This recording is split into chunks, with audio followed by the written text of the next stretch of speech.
Gaur esan nahi dugu profesional bikainak ere aurkitu ditugula. Gurengana hurbildu zaizkigunak galdetzera, entzutera, gure egia jasotzera. Zoriondu nahi ditugu, haiei esker joan garelako injustizia hau zabaltzen, eta haiei esker izan dugulako aukera gizartearen aurrean bertsio duin bat emateko. Gaur hemen daude horietako batzuk. Instrukzioa Nafarroako auzitegian hasi zen eta ez zen inoiz handik atera behar.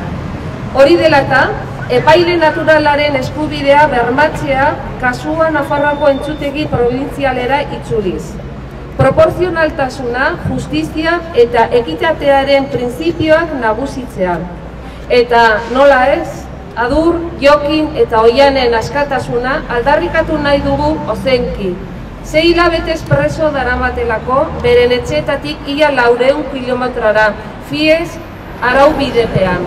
Altsasukoa ez da terrorismoa, Adur, Jokin eta Oian etxera, Altsasukoak asker.